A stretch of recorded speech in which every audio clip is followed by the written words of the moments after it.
Retro, go. Engines go. Guide, go. Roll, go. Teltron, go. GNC, go. Econ, go. Launch commit, go. Año 1969. Se lleva a cabo el mayor logro de la historia de la humanidad.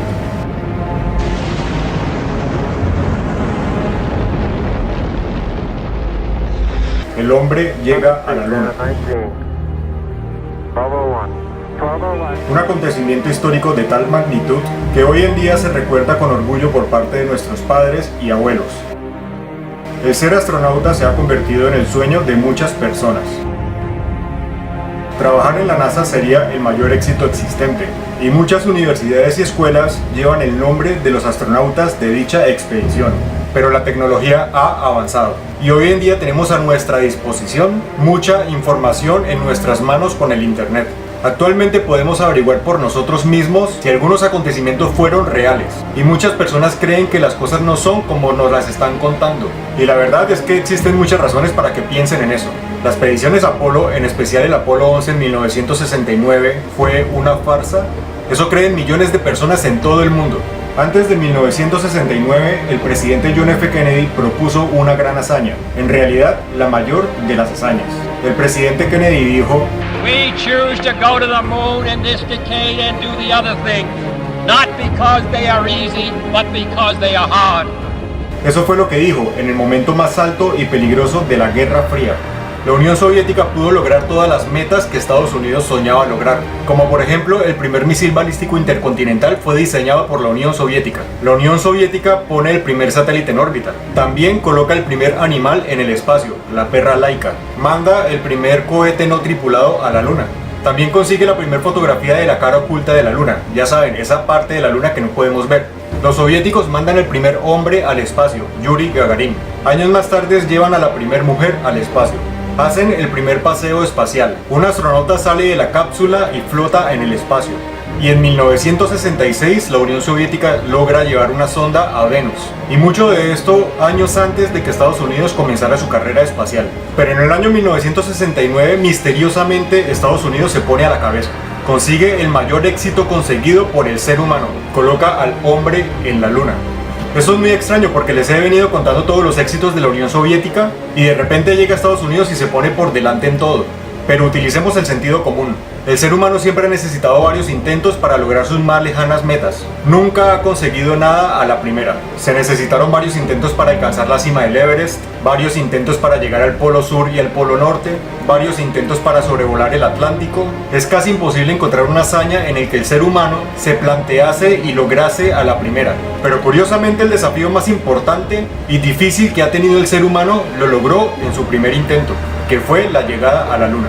¿Realmente el ser humano llegó a la Luna? Pues aquí les presento varias razones por las que la gente cree que el hombre nunca pisó la Luna. Y sin más, pues comencemos.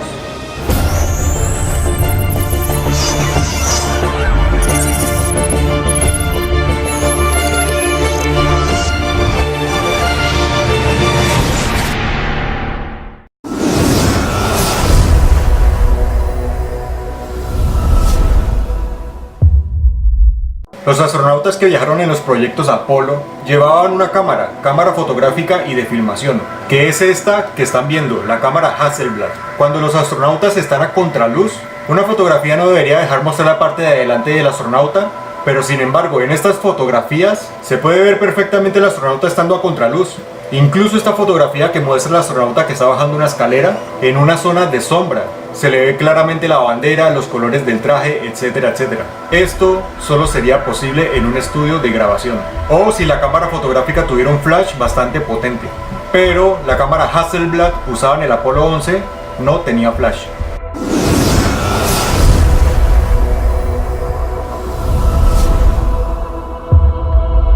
Este problema yo lo expliqué en el video de la Tierra plana. Si nosotros vamos a la Luna y la única fuente de luz es el Sol, nuestra sombra con respecto a la sombra de otros objetos deben estar en paralelo. La sombra generada por el Sol no hace que una vaya en una dirección y otra en otra dirección. Pero sin embargo se puede ver que en algunas de las fotografías del Apolo 11 las sombras son divergentes y otras son convergentes. Ese efecto no lo hace el Sol, Ese efecto solo se puede hacer cuando se está dentro de un estudio de grabación, con un foco de luz suficientemente cerca para que creen las sombras un ángulo de separación.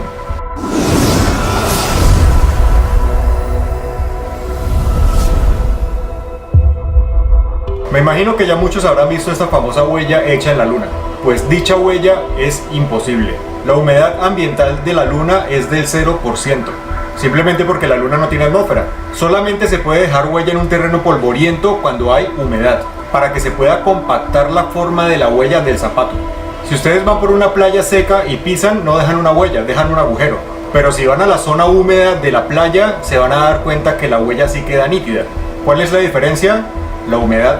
Si en la Luna no hay humedad, entonces ¿cómo explican esta foto? Y no solo los astronautas dejaron huellas, también el rover lunar.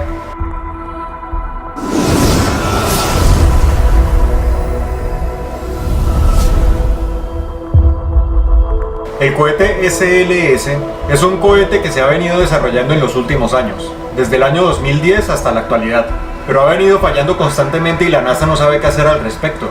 El Saturno V, aquel cohete que se utilizó en el Apolo 11, logró levantar una carga útil de varias toneladas y llevarlas camino a la Luna. El cohete SLS es un supercohete capaz de levantar entre 70 y 140 toneladas. Bueno, esa era la idea, porque en la actualidad no han podido hacer que levante dicha carga. Y curiosamente, el Saturno V, construido en los años 60, pudo levantar 140 toneladas. ¿Cómo puede ser posible esto? Hace 50 años pudieron desarrollar un cohete que hoy no pueden hacer. Hoy en día en los cohetes hay mejores aleaciones, motores de cohetes más potentes, ingeniería mucho más precisa, computadores millones de veces más potentes que los que utilizó el Apolo 11, y aún así el SLS no ha podido hacer lo que el Saturno V en los años 60 sí pudo hacer. Según expertos del tema, eso es algo que no encaja dentro de la ecuación del desarrollo tecnológico. ¿No será acaso que el Saturno V pudo despegar porque no llevaba la carga que la NASA decía que llevaba?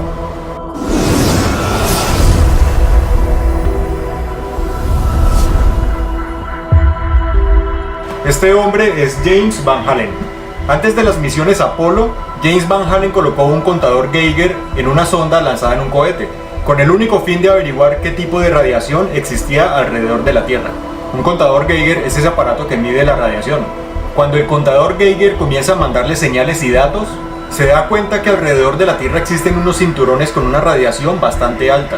Una radiación letal producida por los vientos solares que impactan la Tierra. Lo que está en azul es mortal y lo que está en rojo es peor.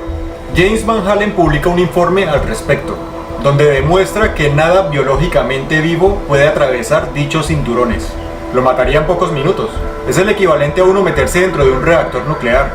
Dice Van Allen que un ser humano expuesto 2 días a 10 rongenios, es decir, una décima parte de lo que los astronautas del Apolo 11 estuvieron expuestos, solo tendría un 50% de posibilidades de sobrevivir. Los cinturones de radiación evidentemente presentan un obstáculo para la exploración espacial más allá de la órbita terrestre. Todo esto lo dijo Van Allen años antes de las misiones Apolo, con lo cual los responsables de dichas misiones eran sabedores de que dichas bandas no se podían cruzar. Las bandas de Van Allen están a unos 1600 kilómetros de altitud. En 1997, cuando el transbordador espacial, concretamente el Atlantis, decide batir un récord de altitud para colocar un satélite en alta órbita. Se sitúa a 611 kilómetros del comienzo de las bandas menos peligrosas, y los astronautas de aquella misión se comienzan a sentir mal. Tienen náuseas, mareos, etcétera, etcétera. La radiación, estando a 600 kilómetros del comienzo de las bandas de Van Allen, ya les estaba afectando. Entonces la pregunta es, ¿cómo pudieron los astronautas del Apolo 11 estar 40 horas dentro de esos cinturones llenos de radiación? Atravesando las enteras y con una protección de pocos milímetros que llevaba la nave. Lo que hace falta para atravesar esas bandas con seguridad dentro de una nave son unas paredes de 1,5 metros de plomo, porque el plomo, debido a su densidad y características especiales, frena la radiación. Pero una nave con paredes de 1,5 metros de plomo nunca hubiera podido despegar. Entonces, ¿cómo se explica que el Apolo 11 con sus astronautas atravesaran esas bandas llenas de esa letal radiación y que llegaran a la Tierra sin ningún tipo de problema? ¿Será que siempre nos mintieron? ¿Será que somos parte de una mentira? ¿De una mentira global que las personas llaman verdad? ¿La llamada versión oficial? La única forma de descubrir la verdad o parte de ella es tomarnos la molestia de buscar por nosotros mismos dicha verdad. Si usted hace eso, emprenderá un camino sin retorno. Porque cuando la verdad se nos revela, eso nos crea una sed de búsqueda. Y bueno, aquí llegamos al final de otro video más. Si te gustó, no olvides dejar un like. Este es el primero de 3 videos que voy a hacer sobre este tema, así que los espero en el siguiente video. Y sin más, nos vemos la próxima semana.